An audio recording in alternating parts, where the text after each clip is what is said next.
At 10:32 in the morning, Ethan's phone rang while he was sitting at his desk in the finance department.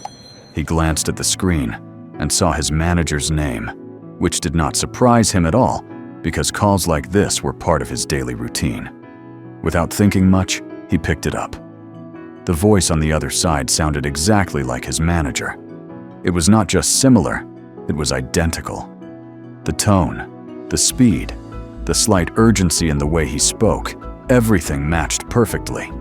His manager said, "Ethan, I need you to take care of something quickly. We're closing a deal, and I need a payment sent out right now." There was nothing unusual in the way he said it, and that was exactly why Ethan trusted it. It felt normal, and in that moment, there was no reason for him to question it. Ethan had been working in the finance department of a mid-sized company in Chicago for over 2 years, and during that time, he had built a strong sense of routine. His job involved handling payments, verifying transactions, and making sure everything moved smoothly within the system.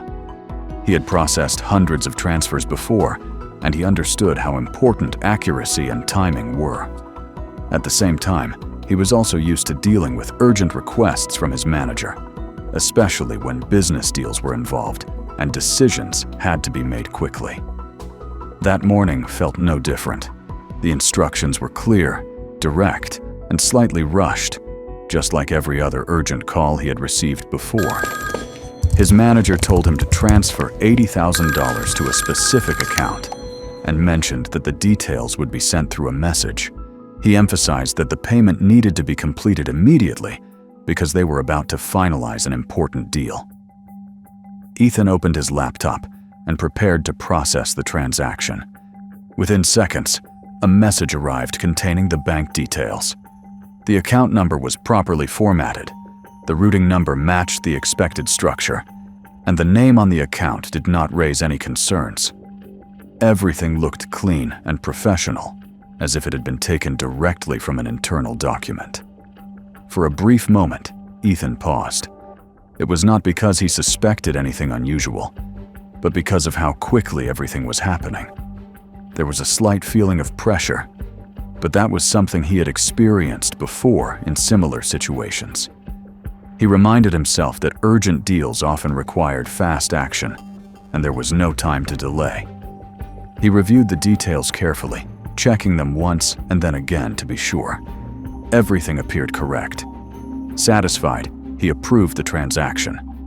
Within seconds, the system confirmed that the transfer had been completed. For the next hour, nothing seemed out of place. Ethan continued with his regular work, responding to emails, reviewing documents, and handling smaller tasks. The call blended into the rest of his day as just another completed assignment. Then his manager walked into the office. Ethan did not think much of it at first. Without looking up, he casually said, "The transfer is done." His manager paused and looked at him with confusion. "What transfer?" he asked. Ethan explained the call, the urgency, and the payment that had just been made. There was a long silence. "I never called you," his manager said. That was the moment everything changed. They immediately checked the call logs, and the number matched perfectly with his manager's contact. They checked the message containing the bank details, and it was still there. Everything looked real, consistent, and believable. But his manager had not made that call, which meant someone else had. And somehow, that person had managed to sound exactly like him. The company contacted the bank immediately in an attempt to stop the transaction. But by the time they reached out, the money had already been moved. It had not stayed in one place. It had been transferred rapidly through multiple accounts, each step making it harder to track. Within minutes, the funds had effectively disappeared. The realization was difficult to accept. There had been no system breach, no hacked account, and no visible warning signs. Yet a large amount of money had been transferred out of the company based on a single phone call. Later that day, a cybersecurity expert was brought in to investigate the situation. Ethan sat in the room as the expert began asking questions, starting with the most important one. "Did the voice sound exactly like your manager?" Or did it just sound similar? Ethan answered without hesitation. It sounded exactly like him. The expert nodded, as if that confirmed what he already suspected. This was not a traditional scam, he said. This was an AI voice cloning attack. Ethan had heard about artificial intelligence before, but this situation felt very different. He asked how something like this could even be possible without any access to the company's internal systems. The expert explained that modern AI systems can recreate a person's voice using only a small amount of audio data.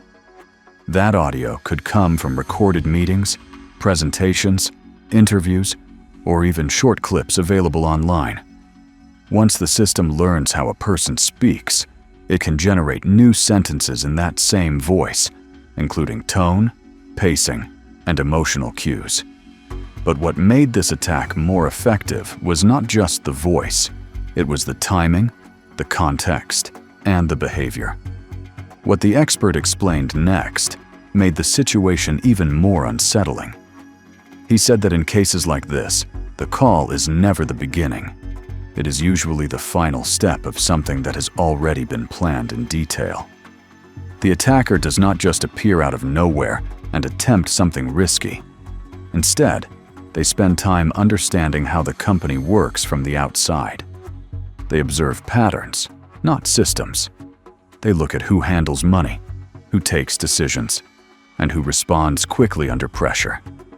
He explained that most companies unknowingly reveal more than they realize.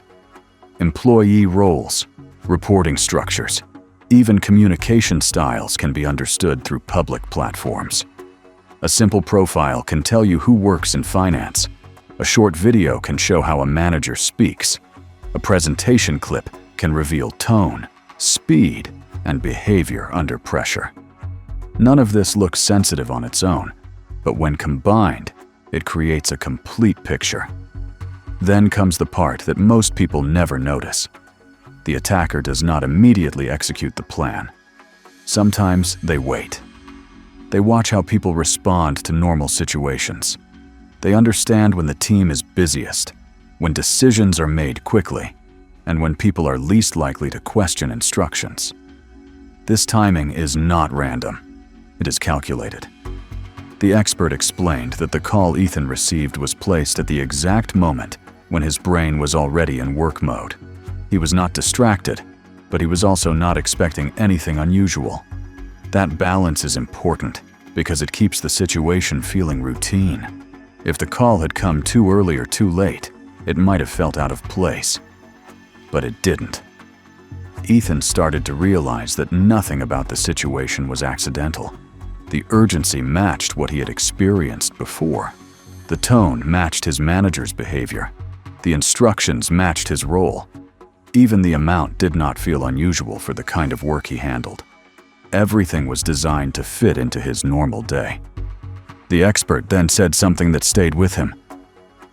He said that modern attacks are no longer about breaking into systems because systems are getting stronger. Instead, attackers focus on something much easier to influence, which is human behavior. People trust familiar voices without thinking. People respond faster when something feels urgent. People follow instructions more easily when they come from authority. When all of these elements are combined, the brain stops analyzing and starts acting. That was the moment Ethan understood the real problem. The attack did not succeed because the technology was advanced. It succeeded because the situation felt completely normal. The expert explained that attacks like this do not begin with the call itself. They begin much earlier, with observation. The attacker had likely spent time understanding how the company worked. He would have identified who handled financial transactions, how managers communicated with their teams, and when people were most likely to respond quickly without questioning instructions. This kind of information is not always hidden. Much of it can be gathered from public sources, such as company websites, professional profiles, social media activity, and even small pieces of content that seem harmless on their own. The attacker did not need to break into the system because he understood the system. He knew that Ethan was used to receiving urgent instructions. He knew how his manager spoke during high-pressure situations. He knew the exact moment to place the call so that it would feel natural. The expert pointed out something that Ethan had not realized before. The call did not create trust. It used trust that already existed. Ethan was not convinced by the voice alone. He was convinced because everything around the situation made sense. The timing matched his work schedule. The tone matched his manager's behavior. The request matched his responsibilities. Nothing felt new, and that is what made it dangerous.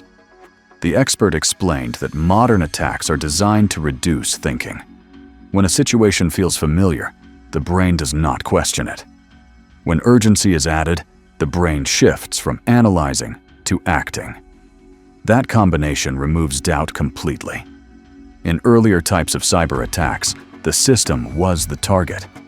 Hackers tried to break into networks, steal passwords, or exploit technical weaknesses. In this case, the system wasn't the target. The person was. The attack did not force anything. It created a situation where the right decision felt obvious. Ethan asked how something like this could be prevented in the future. The expert's answer was simple but difficult to apply. "You cannot rely on what you hear anymore," he said. "You have to verify, even when everything feels normal." That idea felt uncomfortable because it meant questioning things that had always been trusted. The company never recovered the money. The funds had been moved too quickly, and the trail had gone cold within minutes. The attacker disappeared without leaving any clear trace, and the only evidence of what had happened was a single phone call that sounded completely real. Ethan spent days thinking about that moment, trying to understand where things had gone wrong. The more he thought about it, the more he realized that there had been no obvious mistake. The situation had been designed to feel normal, and that was exactly why it worked. Artificial intelligence is changing how systems operate, but more importantly, it is changing how people make decisions. It is no longer just about what looks real. It is about what feels real. In the past, scams were easier to spot because they looked unusual or out of place. Today, they are designed to fit perfectly into everyday situations. That is what makes them harder to detect. The next time a call sounds familiar and asks for something urgent, the challenge will not be recognizing the voice. The challenge will be deciding whether to trust it.